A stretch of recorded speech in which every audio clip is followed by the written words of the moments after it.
Buenas noches, chicas.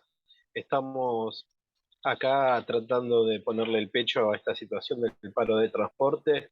Iré intentando explicarle los contenidos que teníamos previstos para hoy.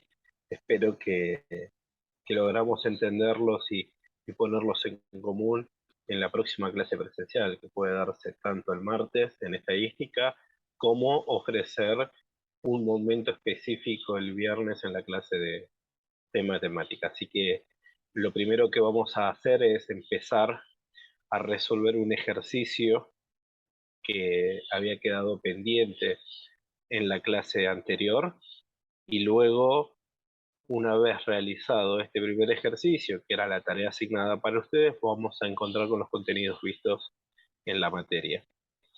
Por lo tanto, lo que vamos a analizar es lo siguiente. Teníamos un ejercicio planteado que nos decía cómo era en una farmacia sobre el grado de satisfacción de sus clientes sobre un servicio nocturno, donde 0 era que era un mal servicio, un 1 era un ejercicio malo pero no tan malo, 2 era bastante bueno y 3 era muy bueno.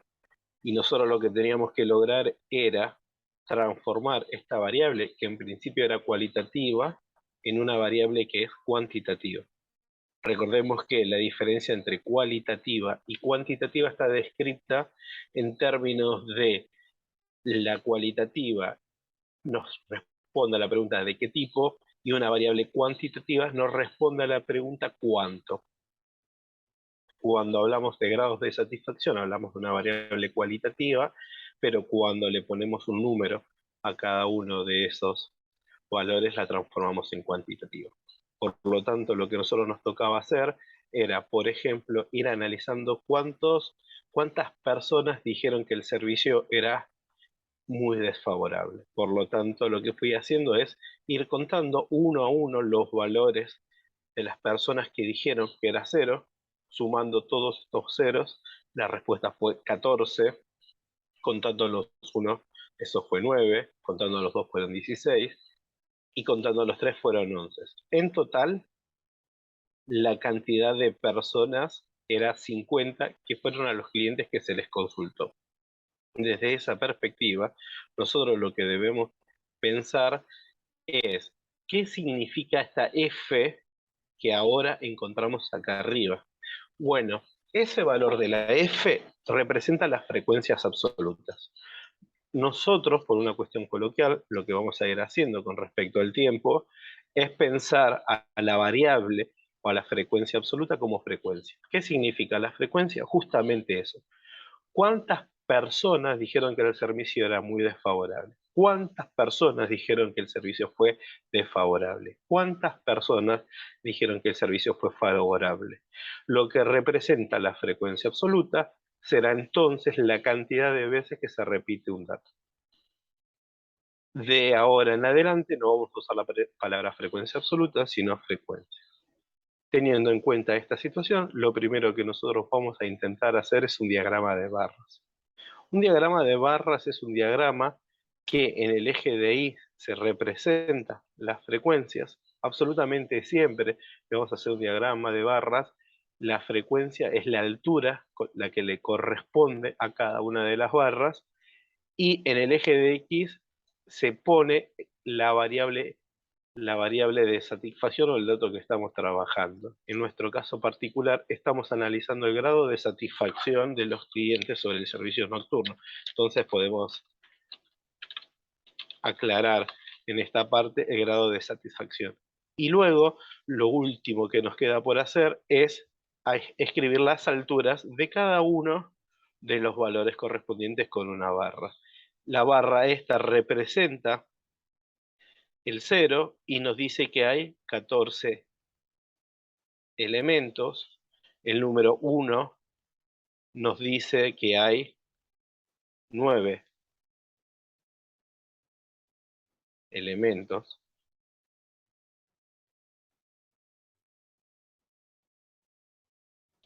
El número 2 nos dice que hay 16 elementos.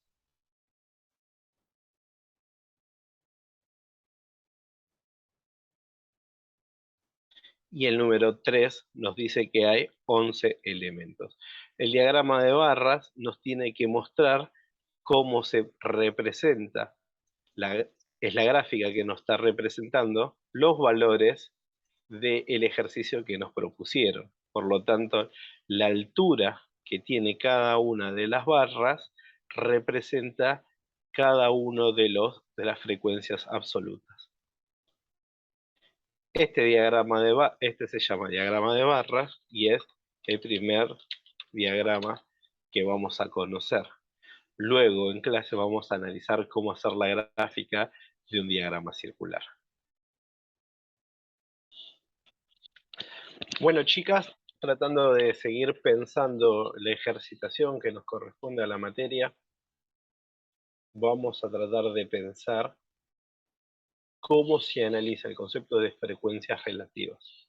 Habíamos dicho recién entre nosotros y de manera coloquial que las frecuencias absolutas eran aquellas que era la cantidad de veces que se repetía un dato. Puede estar definida como una variable cualitativa o como una variable cuantitativa, siempre en el número de ocasiones en las que se ha dado una de esas categorías es la que queremos resumir dentro de una tabla. La idea de hacer estadísticas generalmente es expresar datos desordenados en tablas a fin de empezar a encontrarle respuestas a las situaciones de la vida, muchas veces en términos de modelización y demás.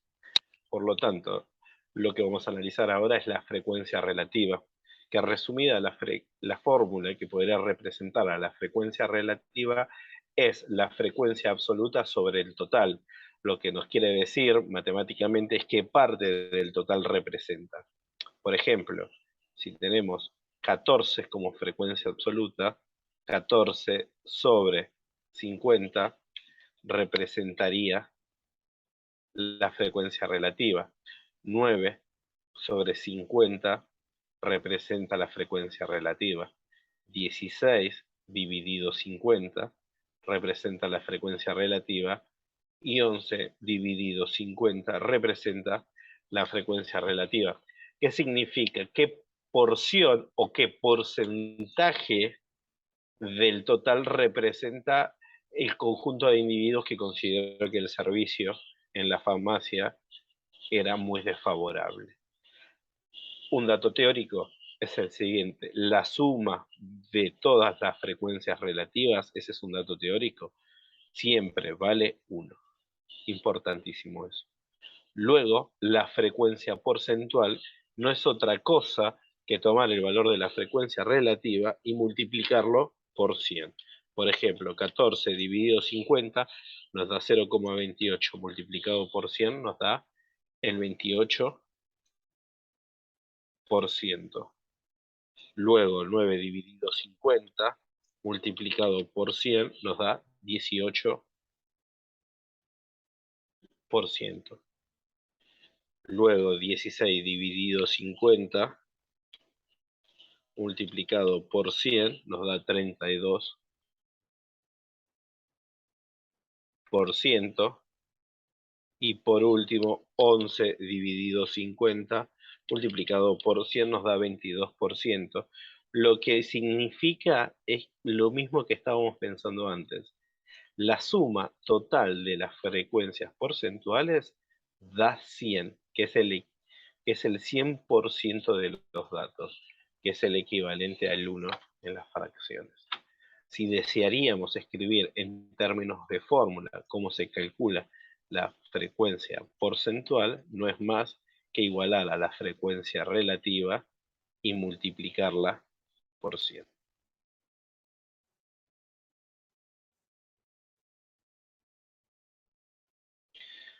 Hasta acá queda realizada la idea de cómo transformar los datos de un ejercicio o los datos estadísticos en tablas y cómo esas tablas podemos encontrar herramientas para determinar las frecuencias relativas y las frecuencias porcentuales. En la próxima parte vamos a analizar algunos ejercicios más relacionados a lo que es el promedio y la moda.